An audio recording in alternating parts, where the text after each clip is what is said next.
I would say. Andy Dalton and the 7-0 Bengals face the 2-6 Browns tonight. Johnny Manziel will be under center. The last time he faced the Bengals, it wasn't pretty. His QBR was 1.1. He threw for 80 yards, 2 interceptions, and was sacked 3 times in a 30-0 loss. But that was his first career start. Tonight, it will be his 4th. We welcome in Ryan Clark. How are you, Ryan? I'm doing well. How are you guys? Welcome back. Good. Appreciate Good to see you, as always. All right, What's up, big boy? What's happening? What do you expect from Johnny tonight? I expect them to go with the Tennessee Titans, Johnny, the guy that threw 15 times, was 8 for 15. I expect them to try to find ways to protect him. I also expect him to produce some big plays. The happiest player on the field tonight will be Travis Benjamin, because it seems like when Johnny plays, he gets opportunities deep down the field because Johnny wants to go there. He wants to be explosive. Coach Pettin and the coaching staff at Cleveland, they have to find a way to protect him, getting the ball to Duke Johnson, finding ways to use Barnage in the passing game, because he has been very productive in these last few weeks. You're going to get some good things from him, but you're going to get bad ball security. You're going to get mistakes in the passing game, making bad decisions, because that's who he is. He's not going to come out tonight and be a ball control, let's do everything correct, I'm going to stay in the pocket, make my reads, throw the ball away if I don't have it type of guy. And you can't expect that from him. On the other side of that, Carlos Dunlap, Geno Atkins, Michael Johnson, Burfict. You have Adam Jones on the outside. So there's all these people on the other side of the ball that's going to make this extremely hard for Johnny Manziel. This is the best, one of the best teams in the AFC, the #1 team in the AFC North, who just realized and found out they can win games without playing their best ball. Short week for Johnny Manziel against a really good team. There's going to be some good things, some bad things, but they'll lose by 2 touchdowns. That's to put it mildly, I would think. Stephen A.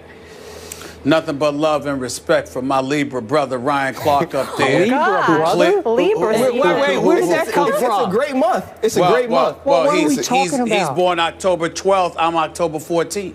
It's a great month. I need to Google those What about traits. that week? Think about that week. What's the problem? That's number one. I just brought that up. Much love and respect. Because at some later date off the air, Ryan Clark, you and I will discuss why you let Skip put you up to wearing that shirt. We'll discuss that later. We'll discuss that later. Wait, can I interject? Because you're both Libras, is that why you repeat just about everything Ryan says on this show? Well, I wasn't aware that I did that, but if I do so, there is no shame, because the man happens to know a thing or two about football, certainly more than I know. So I tell people when I'm giving my speeches, I'm brilliant because I know I'm not. I just steal brilliance from other people. He's brilliant when it comes to the game of football. I'm listening to his expertise, and I get what he's saying. Let me piggyback off of that, however, Skip, in all seriousness, when we go to Cleveland and Cincinnati.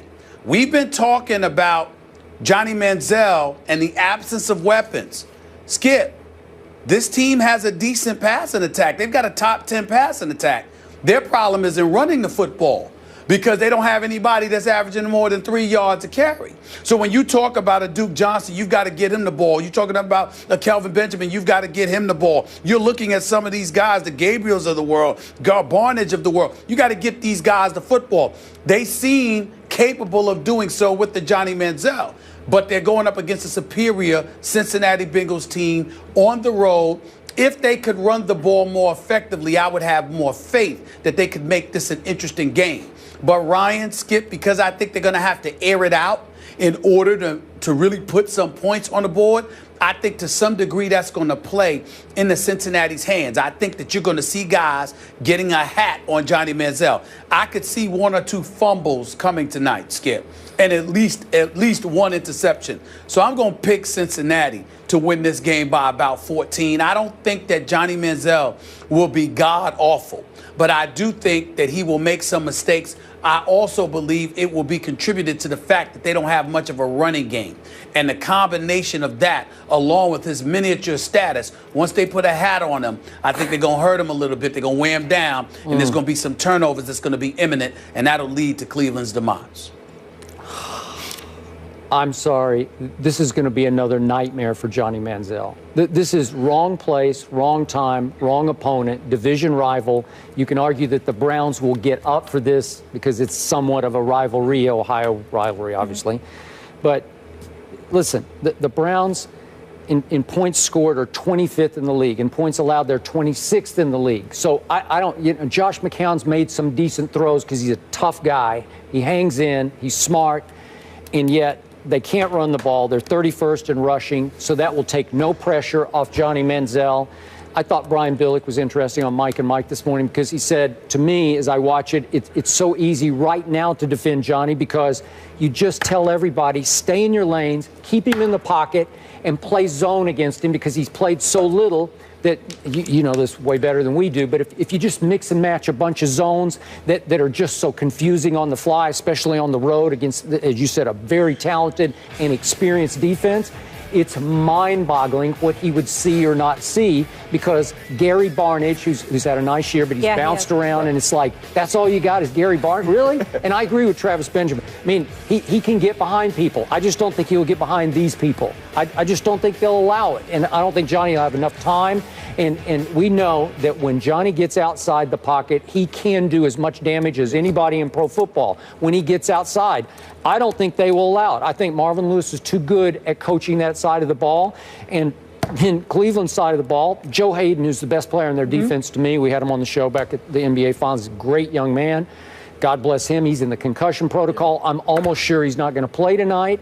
So what? What are you going to do? I mean, you guys are saying 2 touchdowns. I mean, it feels like 4 touchdowns to me. It feels like it's going to get out of hand fast. Skip, go ahead. Skip, the most important. Cincinnati is 7th on defense in terms of points allowed, but 22 in terms of yards allowed, and they're 23rd against the pass.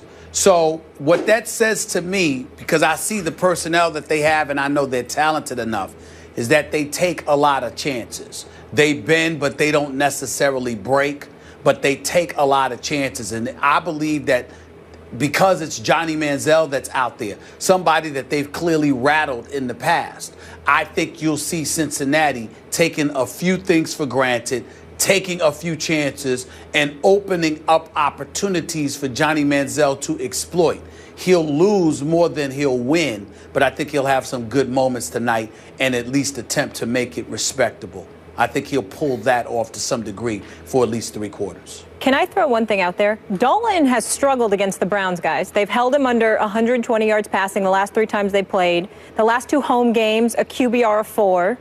Just playing devil's advocate, not suggesting anything. That was with a good Joe Hayden. Healthy Joe Hayden. I know. That was Tayshaun Gibson last year being pretty much the breakout star at free safety. Yep. And so there were some different things going on. And it was also a different Andy Dalton. It wasn't the Andy Dalton we saw come out last week, throw a pick in the red zone, and then drive his team back down to score the winning touchdown. So you're looking at this team, and it's totally different. It's a team that has something to prove, and he hasn't been good in primetime. He really hasn't. But this team is so much better than the Cleveland Browns are, it really doesn't matter. No. Andy Dalton just has to be okay. He has to go out and not lose it. You're talking about Johnny Manziel on a short week with an opportunistic defense, because even though, like Stephen A. said, they give up yards, you look at last week against the Steelers, they created turnover. Reggie Nelson with 2 picks. Williams comes up with a huge pick on the sideline. That's why they won that game. So if they're opportunistic against a guy like Ben, even though he's coming off of an injury, think about Johnny Manziel, the chances he takes, like you said, playing a zone, getting eyes to the quarterback. Kirkpatrick, those guys, they're going to have opportunities to make plays.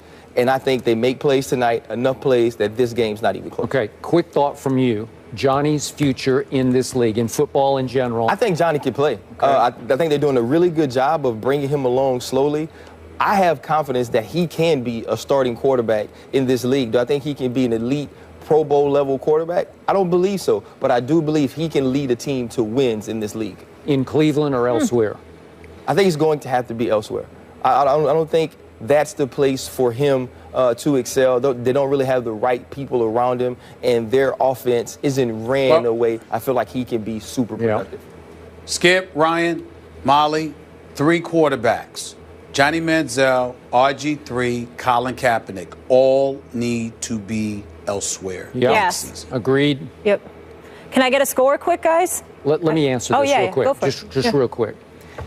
Look, Johnny off the field has issues. We know about them. He was in rehab for an estimated 10 weeks, 2 months.